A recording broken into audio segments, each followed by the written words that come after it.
Hello students, welcome to my channel. आज हम करने जा रहे हैं गणिता मंजरी एक्सरसाइज 2.4 के क्वेश्चन नंबर 3। सेकंड तक हम पहले कर चुके थे, तो क्वेश्चन नंबर 3 करेंगे आज। और इसमें कहा जा रहा है the initial population of a village is 750। Every year 50 people move from a nearby city to the village.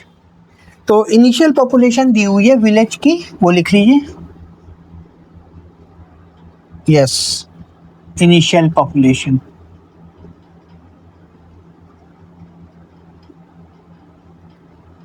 और ये कितनी है इनिशियल पॉपुलेशन? 750। यानी स्टार्टिंग में जो वहाँ की आबादी है वो 750 थी विलेज की। और इसके बाद कहा जा रहा है every year 50 people move from a nearby city to the village. हर साल 50 लोग उस गांव में शहर से आ रहे हैं, आस पास के शहर से 50 लोग उसमें आ रहे हैं हर साल। So now first part is, question का जो फर्स्ट पार्ट है, find the population of the village after 6 years. तो हर साल आपके 50 पीपल आ रहे हैं, तो आफ्टर 6 ईयर्स कितने लोग आएंगे, उस कितनी आबादी हो जाएगी उस विलेज की। So the population after 6 years लिखेंगे आंसर में, population of the village after 6 years क्या होगा। हर साल 50 आ रहे हैं और 750 पहले से हैं, तो जो पहले से इनिशियल पॉपुलेशन है वो तो एज इट इज ऐड होगी। किस में ऐड होगी? जितनी इंक्रीज किया उसमें ऐड होगी। हर साल इंक्रीज हो रहे हैं 50, और कितने साल के लिए हमें चाहिए? 6 ईयर्स के बाद की पॉपुलेशन चाहिए, तो 6 से मल्टीप्लाई कर देंगे 50 को और ये 750 में ऐड हो जाएगा। तो हमारी 6 ईयर्स आफ्टर 6 ईयर्स की पॉपुलेशन आ जाएगी। सो 750 प्लस 300, सो दिस इज 1050। ये है फर्स्ट पार्ट का answer, population after 6 years, population of the village after 6 years. This is the answer. Next part is make a table of values for t varying from 0 to 10 years. ठीक है, and show how the population p increases every year. तो इसका एक table बनाना है हमें second part में। चलिए second part का टेबल बना लेते हैं। और उसमें कह रहा है 0 से टाइम जो है वो 0 से 10 ईयर्स का बताना है, और पॉपुलेशन जो है वो पॉपुलेशन पी है, पी से डिनोट करना है। तो एक टेबल बनाइए यहाँ पर, और उसमें 0 to 10 का है, तो 0 to 10 की आप टेबल बना लीजिए। कुछ इस तरह से ये टेबल बनाएगी, है ना। ये कुछ टेबल हो जाएगी इस तरह की। तो इसमें टाइम बढ़ता जाएगा और उसके अकॉर्डिंग पी भी, पॉपुलेशन भी बढ़ता जाएगा। तो टी और पी के बीच में टेबल है ये। टाइम यानी ईयर, टाइम किस चीज़ में हमने लिया है? ईयर में, यहाँ लिख देंगे इन ईयर, और ये पॉपुलेशन हो गई। और कहाँ से स्टार्ट करना है? 0 से स्टार्ट करना है, 0 1 2 ऐसे, ठीक है। 3 4 5 6 यस 7 8 9 10। चलिए 0 मतलब इनिशियल पॉपुलेशन, यानी अभी कोई टाइम नहीं हुआ, इनिशियल पॉपुलेशन लेनी है। 0 ईयर्स का मतलब हो गया 0 to 10 के लिए हमें टेबल बनाना, तो 0 ईयर्स का मतलब 10, ये जो इनिशियल पॉपुलेशन है यही आएगा, ठीक है। क्योंकि अभी कोई टाइम नहीं पास किया है, अभी हमें इनिशियल पॉपुलेशन लेनी होगी। अब आफ्टर 1 ईयर क्या होगी? पॉपुलेशन 50 बढ़ गई, तो यहाँ पर क्या हो जाएगा? 750 प्लस 50 यानी 800। अब 50 ऐड करते चले जाइए, तो 2 साल के बाद की पॉपुलेशन 850, फिर 900, फिर 950, ऐसे आता जाएगा। 4 5 6 7 8 9 10। चलिए निकाल लीजिए, तो ये 950 हो जाएगा, फिर 1000, फिर 1050, फिर 1100, देन 1150, फिर 1200, फिर 1250। इस तरह से 50 ऐड करते जाएंगे, तो 0 से लेके 10 ईयर्स के बाद तक की पॉपुलेशन मिल जाएगी। तो 10 ईयर्स, आफ्टर 10 ईयर्स पॉपुलेशन क्या होगी? 1250। आफ्टर 6 ईयर्स पॉपुलेशन क्या थी? देखिए हमने निकाला था 1050। तो इस तरह से ये हमारा सेकेंड पार्ट का आंसर हो गया। टेबल हमने फॉर्म कर ली। अब इसमें कहा जा रहा है थर्ड पार्ट में, find N expression that relates P and T and explain why it represent linear growth. तो अब हम निकालते हैं इसका थर्ड पार्ट का आंसर।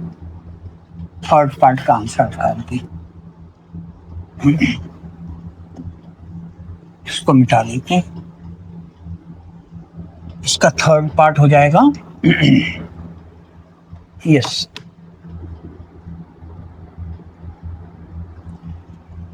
तो फाइंड एन एक्सप्रेशन, पी और टी के बीच की रिलेशनशिप लिखनी है आपको। एक्सप्रेशन बोला है पी और टी के लिए, तो पी और टी के बीच की रिलेशनशिप लिखनी है and explain why it represents linear growth. तो चलिए, पी हमारा पॉपुलेशन कैसे निकल रहा है, इनिशियल पॉपुलेशन यानी 750 प्लस हर साल 50 लोग आ रहे हैं उस विलेज में, तो 50 इंटू टी टाइम से मल्टीप्लाई कर रहे हैं।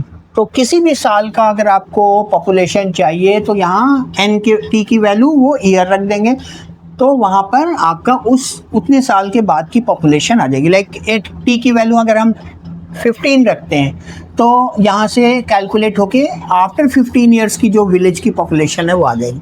अगर हम टी की वैल्यू हमें 3 ईयर्स की बाद की चाहिए तो एन के टी की वैल्यू 3 रख देंगे, तो ये पॉपुलेशन आ जाएगी आफ्टर 3 ईयर्स। तो इस तरह से ये हमारी पी और टी के बीच की रिलेशनशिप है, यही लिखने के लिए कहा है यहाँ पर थर्ड पार्ट में। फाइंड एन एक्सप्रेशन, ये हमने एक्सप्रेशन लिख दिया पी और टी का। अब ये कह रहा है कि why it represents linear growth. ये ग्राफ, ये जो एक्सप्रेशन है, ये लीनियर ग्रोथ क्यों बता रहा है, क्योंकि यहाँ प्लस का साइन लगा हुआ है। तो जैसे ही अगर यहाँ पे प्लस का साइन लगा आपको दिखे तो आप समझिए ये ग्रोथ का है, ये एक्सप्रेशन लीनियर ग्रोथ रिप्रेजेंट कर रहा है। सो अब हम यहाँ लिखेंगे सिंस या आप इसको ऐसे भी कह सकते हैं, since the population of the village which is P is increasing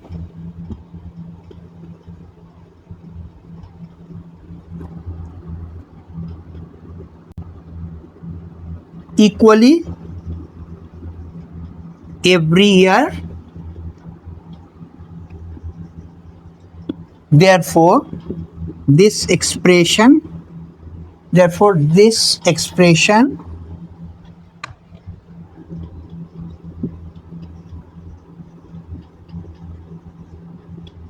represent a linear growth। ऐसे भी आप लिख सकते हैं इसका आंसर। और पहचान के लिए मैंने आपको बता दिया कि अगर प्लस लगा हुआ है तो वो लीनियर ग्रोथ का होगा, माइनस होता है यहाँ पर तो लीनियर डिके का ये एक्सप्रेशन होता। तो इस तरह से ये हमारा आंसर हो गया। तो यहाँ पर हमने देखा कि एवरी ईयर अगर वैल्यू इंक्रीज कर रही है, इक्वली इंक्रीज कर रही है एवरी ईयर, तो हम कहेंगे ये लीनियर ग्रोथ है। यानी जब हम इसके बीच में, दोनों पी और टी के बीच में जब हम एक्स वाई प्लेन में ग्राफ ड्रॉ करेंगे तो वो ग्राफ हमें एक स्ट्रेट लाइन मिलेगा। तो इसको कहते हैं लीनियर ग्रोथ। और वो लीनियर ग्रोथ का ग्राफ कैसा होता है, इसका ग्राफ कैसा होता है, राइट, टॉप राइट से बॉटम लेफ्ट की तरफ आ रहा होता है। तो ऐसे ग्राफ को कहते हैं ग्रोथ, लीनियर ग्रोथ। ठीक है,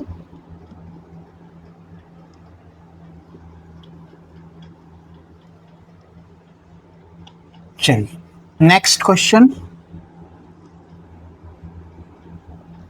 question number 4। A telecom company charges 600 rupees for a certain recharge scheme. This prepaid balance is reduced by 15 each day. तो यहाँ पर इनिशियल जो बैलेंस दे रही है वो कंपनी रिचार्ज पे, वो कितना दे रही है वो लिख दीजिए आप। So initial balance for recharge, yes, क्या है वो, ₹600। सो ये कंपनी ऑफर कर रही है ₹600 का, वो बैलेंस दे रही है फॉर सर्टेन, यानी 600 चार्जेस, मतलब किसी भी रिचार्ज के लिए वो ₹600 वो पे कर, मतलब इनिशियल अमाउंट दे रही है वो company. This prepaid balance is reduced by 15 each day. अब एवरी डे कितना रिड्यूस हो रहा है balance? Balance reduced reduces ₹15 each day या एवरी डे। ठीक है, ये गिवन है। ₹600 उसको रिचार्ज पे अमाउंट मिला, इनिशियल बैलेंस ये आ गया। उसके बाद हर डेली जो है वो ₹15 उसमें से वो रिड्यूस हो रहा है। So write an expression that models the remaining balance BX after using the scheme for X days, यानी नंबर ऑफ डेज को X से डिनोट कर रहे हैं और BX जो है वो बैलेंस बता रहा है। बैलेंस के लिए हम BX को डिनोट कर रहे हैं। तो यहाँ पर हमारा बैलेंस का जो एक्सप्रेशन बनेगा BX का, यानी बैलेंस ऑफ जो अमाउंट रिमेनिंग है, जो उसके रिचार्ज के बाद जो अमाउंट बचा हुआ है किसी भी डेज के लिए, X डेज के लिए, वो क्या होगा, वो उसका एक्सप्रेशन लिखना है। तो लिख लीजिए। तो कितना बैलेंस बचेगा? तो इनिशियल बैलेंस माइनस, अब देखिए वो कम होता जा रहा है ना। ये उसको मिला था इनिशियली ₹600, अब एवरी डे ₹15 डिक्रीज कर रहा है बैलेंस। और X डेज के लिए कितना डिक्रीज करेगा, ये कितना बैलेंस बचेगा ये पूछा है। And explain why it represents linear decay. तो X डेज के बाद कितना वो रह जाएगा बैलेंस? तो 15 into X, every day ₹15 decrease कर रहा है। X डेज में कितना डिक्रीज करेगा? 15X। और जो बचा हुआ बैलेंस होगा वो जितना डिक्रीज किया इनिशियल बैलेंस में से वो सब्ट्रैक्ट हो जाएगा। सो ये एक्सप्रेशन हमें क्या बता रहा है? BX बता रहा है। ये BX क्या है? ये है आपका balance after X days, after X days. यहाँ पे X को डेज के लिए रिप्रेजेंट किया गया और BX को उतने X डेज के बाद का बैलेंस को रिप्रेजेंट किया जा रहा है। तो ये हो गया। अब इसमें ये कह रहा है explain why it represents linear decay. देखिए यहाँ पर नेगेटिव आ गया, तो नेगेटिव साइन जब भी आपका ऐसा आएगा तो यहाँ पर प्लस के बजाय माइनस आ गया, इसका मतलब ये लीनियर डीके है, यानी एवरी डे क्या हो रहा है? इक्वली डिक्रीज कर रहा है बैलेंस। तो अब यहाँ लिखेंगे सिंस द बैलेंस या रिचार्ज बैलेंस कह लीजिए, the balance is decreasing equally ₹50, ऐसे कर दीजिए, ₹50 एवरी डे, इक्वली यानी इक्वली डिक्रीज कर रहा है, तो और decreasing equally.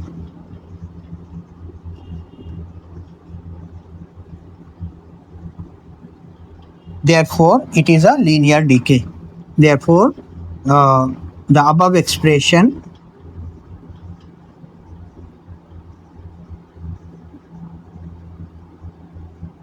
represents linear decay. ठीक है, तो ये अगर यहाँ प्लस होता तो ये लीनियर ग्रोथ होता, यहाँ माइनस है तो लीनियर डीके है। जब भी इक्वली इंक्रीज करेगा तो ये वो लीनियर ग्रोथ होगा, जब इक्वली डिक्रीज करेगा तो लीनियर डीके हो जाएगा। तो ये हमारा क्वेश्चन नंबर 4 का सेकंड पार्ट हुआ, फर्स्ट पार्ट हुआ। अब हम आते हैं सेकंड पार्ट पे। ये फर्स्ट पार्ट था, सेकंड पार्ट पे देखते हैं क्या है। फोर्थ का second part, after how many days will the balance run out. अब देखिए ये कह रहा है कि कितने दिनों के बाद वो बैलेंस रन आउट हो जाएगा। यानी अभी हमारा जो एक्सप्रेशन था बैलेंस का वो क्या था? 600 - 15x, यही था। ये कह रहा है कि कितने दिनों के बाद उसका बैलेंस खत्म हो जाएगा, बैलेंस विल रन आउट, यानी उसके पास जीरो बैलेंस हो जाएगा कितने दिन के बाद। तो बैलेंस आफ्टर एक्स डेज के बाद मान लेते हैं जीरो हो जाता है, तो बी एक्स को आप जीरो कर दें, एक्स निकल आएगा, नंबर ऑफ डेज निकल आएगा। तो यहाँ पर आपको क्या करना है, जब भी रन आउट होगा बैलेंस, तो यहाँ पर बी एक्स को क्या कर देंगे, बैलेंस वाले वैल्यू को जीरो कर देंगे। तो यहाँ से यानी बैलेंस जीरो हो गया। अब इसको सॉल्व कर लीजिए, एक इक्वेशन बन गया। तो 15x को इधर शिफ्ट कर देंगे, तो यहाँ से डेज निकल आएगा, कितने डेज के बाद उसका बैलेंस खत्म हो जाएगा, तो बैलेंस विल रन आउट। तो ये आ गया 40 डेज। तो यहाँ लिख दीजिए the balance will run out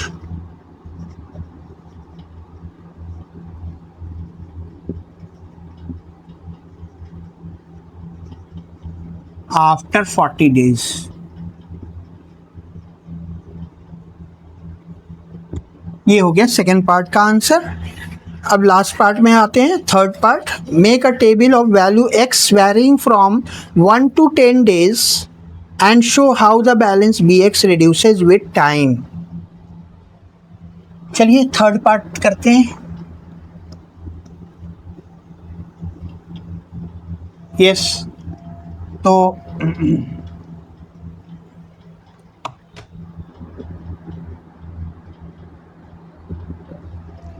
third part में है make a table of value X varying from 1 to 10। अब इसका एक टेबल बनाने के लिए क्या है, 1 से लेके 10 तक की टेबल बनाइए। एक्स को चेंज करते जाएंगे 1 से लेके कहाँ तक, x is running from 1 to 10।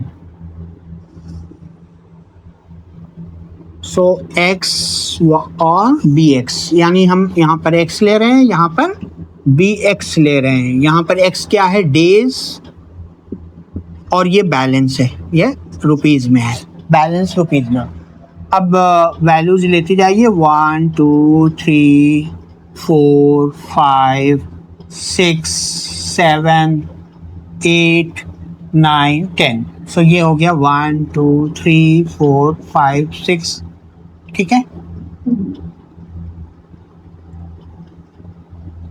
6 7 8 9 10।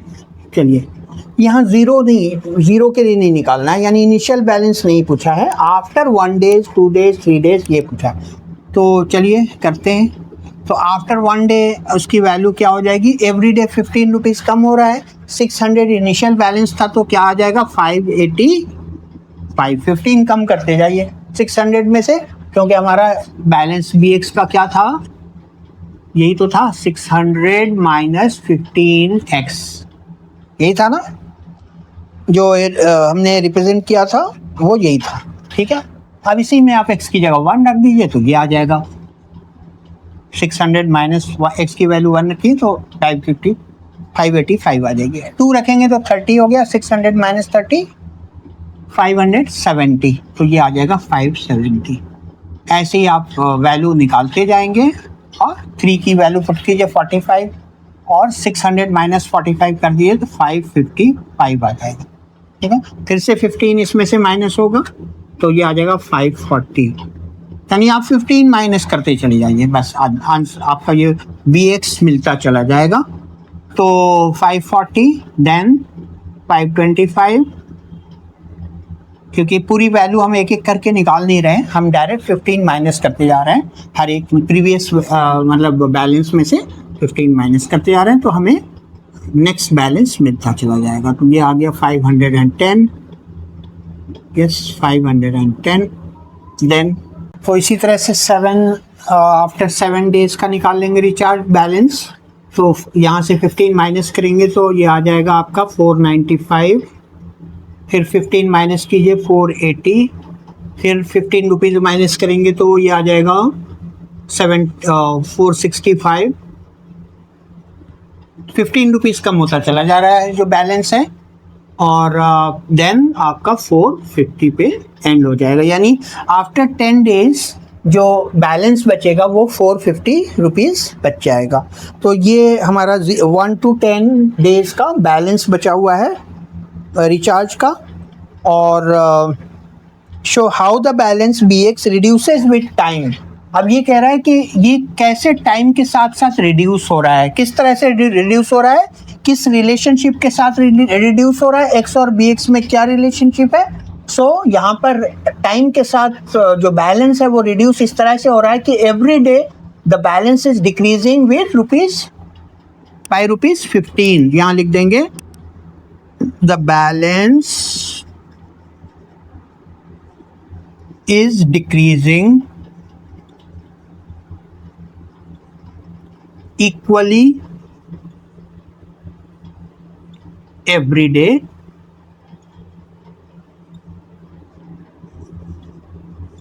by ₹15। सो ये हमारा यहाँ पे आके ये क्वेश्चन एंड हो रहा है। तो अगर आपको वीडियो पसंद आई हो तो आप इसे लाइक करें, शेयर करें और चैनल को सब्सक्राइब करें।